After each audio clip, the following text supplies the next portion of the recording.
You know what is meant by monostatic and bistatic radar. So in this video, we are going to see how the monostatic and bistatic RCS measurements and simulations can be done. So it's a quick overview about that. So let's start with the monostatic radar case. In the case of monostatic radar, we know that the transmitter and the receiver positions are the same. So this is the symbol block diagram. Here you can see that it will be having the transmitter and the receiver sessions. Both are connected to the same antenna, and we are using a duplexer to switch in between the transmitter module and the receiver module. So here the antenna is same. So if we have to use the same antenna for the transmitter and the receiver, we have to use a duplexer. So in the transmitter mode, antenna will be transmitting, and when it hit on the target, it will be reflected back, and the same antenna will be receiving the signal, and it will be connected to the receiver mode, and it will be processed. So let's see how it can be done in the measurements in lab. So this is the usual measurement setup for the monostatic radars. We saw that if we want to use the same antenna, we have to use a duplexer or a switch to connect between the transmitting and receiving mode.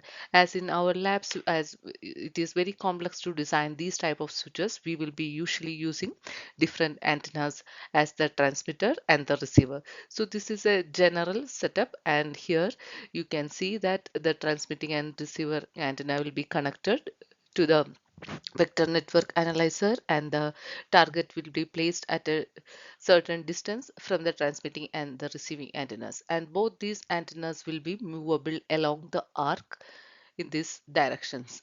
So if you want to take the measurements, monostatic measurements at 0 degree position, both this like both this transmitting and receiving antennas will be moved, and it will be placed at this position. So you will be having TX and RX antennas here, and you will be taking the measurements. So initially, before taking the measurements, you have to have the time gating in the vector network analyzer so that it will avoid other noises from higher distances, so you can get only the reflection from the target distances.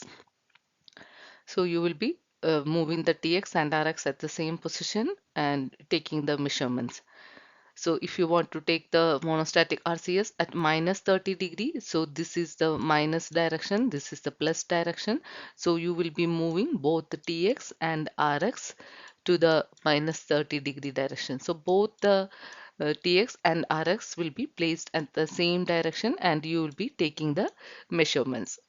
If the if you have to take the measurement at plus 30 degree, you will be moving both the antennas at this um, plus 30 degree, and you will be taking the measurement. So both these antennas will be placed at this position.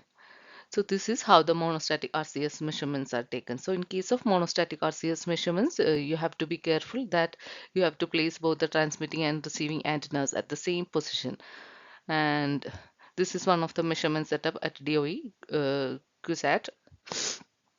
And let's see how it can be done in the simulation. So in case of the simulation, I'm just using a simple case metal plate as the target, because why I'm using the metal plate is we know that in case of metal plates, the angle of incidence is equal to angle of reflection. That means that if a wave is incidenting at 30 degree angle of incidence, the reflections will be happening at minus 30 degree. So it will be very easy to understand this monostatic and RCS case.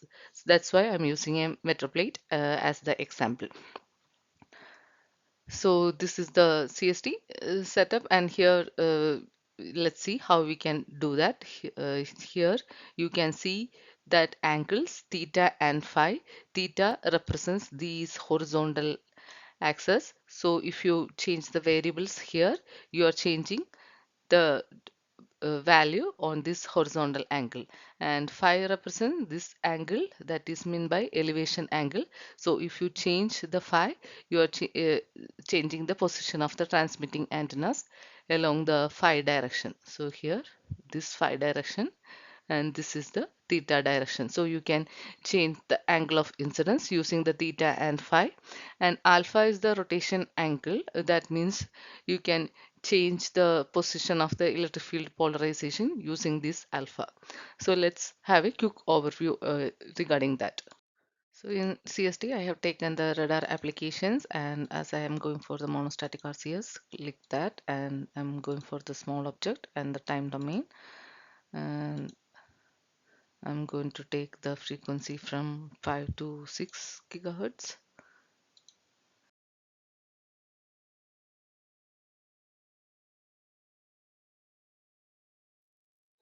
So I have the plane wave settings. So here you can see that the plane wave is set, and here you can select the angles. Like if I set the 30-degree, it will be, you can see that the angle of incidence is shifted to 30-degree plus 30-degree.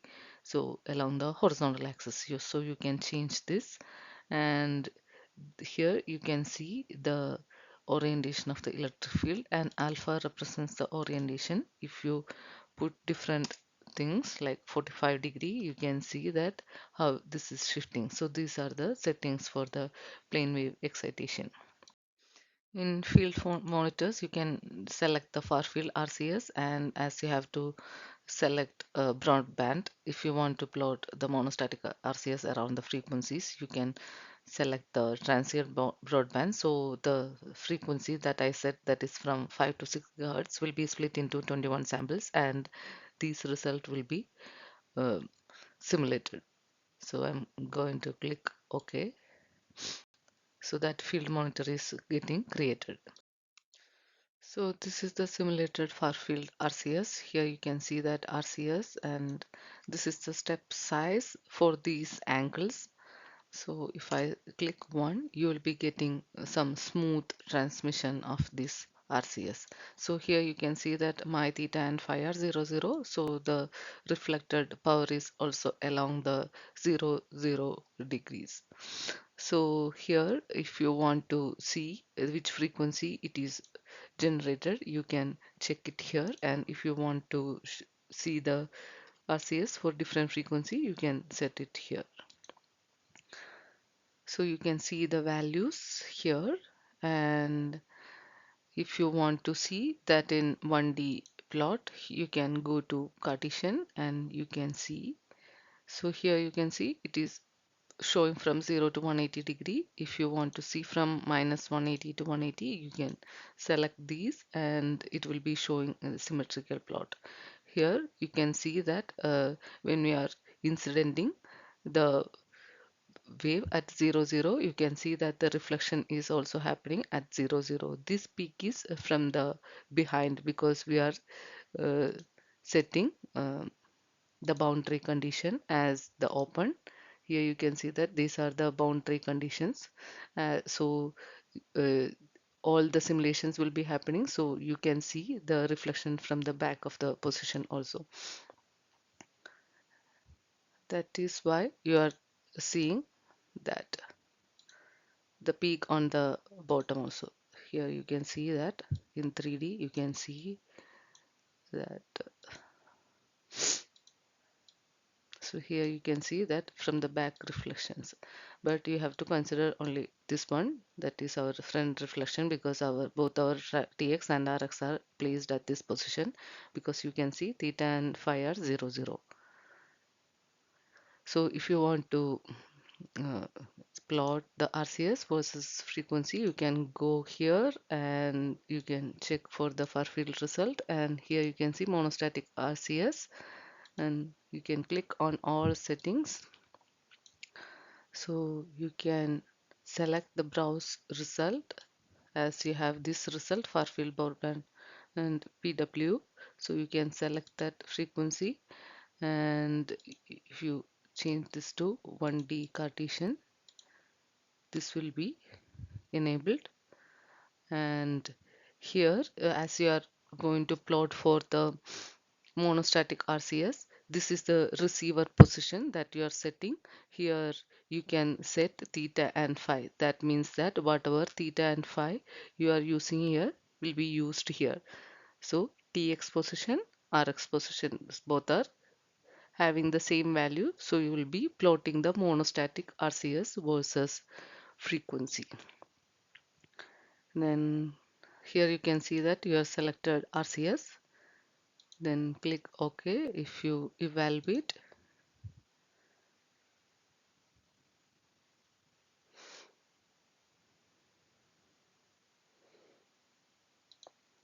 you can see it will be here. You can see how you are getting whatever the monostatic RCS is. So this is how you are seeing the monostatic RCS. So this will be in the linear scale and you can convert that into the dB scale for plotting. So let's see the case of bistatic radar. In bistatic radar, we know that the transmitter and the receiver are at different positions. That is the main importance between the monostatic and bistatic radar. So here you can see that the wave from the transmitter will be hitting on the target and it will be getting reflected back and the receiver will be processing that. So we can use the same setup as we have two antennas here. And if we are if the setup is like this, if you have to have the bistatic RCS for an incident angle of -30°, you have to place this transmitting antennas at the -30° position. So you have to place the TX antennas at the -30° position, and at which angle you have to measure the bistatic RCS, because this receiver position is based on your uh, requirement. So you can place this receiver antennas from -90 to +90 degrees. So this receiver antenna position is based on your requirement. So if you have to place the receiving antennas at -60°, like here, you can place the receiving antenna here. And if you have to place the receiving antennas at 0° position, you can place the TX antenna at -30° and the receiver antenna at 0°. So the receiver antenna position is based on your requirement. So here also you can see that you can place the receiver antenna based on your requirement, like if it is +30° and TX is -30°. So you can place like this if you want to have the measurements.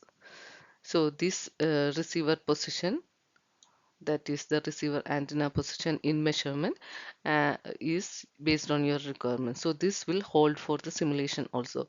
So even if you are specifying the transmitter antenna, at which position you have to measure the bistatic RCS, you have to specify that in our simulation if you want to plot that. So I have created a file which is based on the frequency domain solver for the bistatic RCS using the new template. And here you can see that we have a plane wave here. So my requirement is to have means I have to place the transmitter antennas at -30°. So this is my requirement. So based on your requirement, you can change that. So I have to place theta at -30°. That is my transmitter antenna position. So here you can see that the transmitter antenna position is changed to -30°, and you can do the simulation and see how the results are coming. Okay, before starting the simulation, you have to set the field monitor, because if you want to plot the bistatic RCS with respect to the frequency, what you can do is you can select the frequency in transient broadband, or you can select the frequency. So it is better to have the frequency component as discrete. So it is always better to use this one, samples linear. So you can see that from 5 to 6 there will be 11 samples of the frequency. So you can select this one, because the if you want to plot the RCS versus frequency, it is better to use this setting instead of transient broadband. So if you use the transient broadband, there may be some issue with the template based processing. So you can choose this or transient broadband. So I'm using this one here and click OK. So here in this field monitor, you can see that from 5 to 6 you have different samples, that is 11 samples of frequencies are set. So I'm going to simulate and let's see how the results are coming. So the simulation is complete. Here you can see the far field result, and if you change the step size, you will get more smoother result. So here you can see that when the angle of incidence is minus 30 degree, as it is a metal plate, you are getting the receiver at plus 30 degree. So this is how it is. Like you can check the RCS for different frequencies.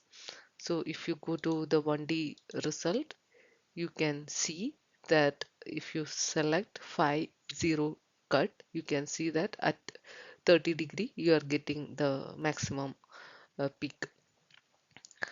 So if you want to see the bistatic RCS with respect to the angle, you can do that monostatic RCS template based processing, like this thing.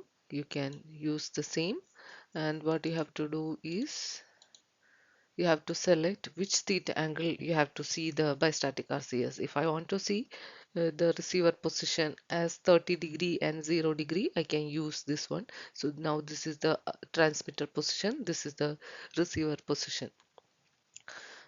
So if you set like this, you can see the RCS, that is the bistatic RCS plus 30 degree. If you want to see the bistatic RCS at different angle, you can select different angles. That is based on your requirement. And I'm going to set as 30 degree because I would like to see what is the RCS over the frequency at receiver position 30 degree. So like evaluate R.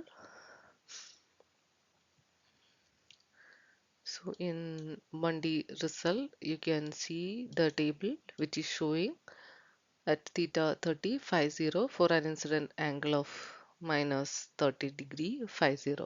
So at 5.5, I have an RCS of 34.8. You can see it here. So it is in linear scale 34.8. You can see that value, whatever you are getting extracted is same as whatever you are seeing in RCS versus frequency. So I hope you get some idea about how you can do the measurements and simulations. Thank you for listening. If you find any of our videos useful, kindly support by liking, sharing, commenting, and subscribing. Thank you.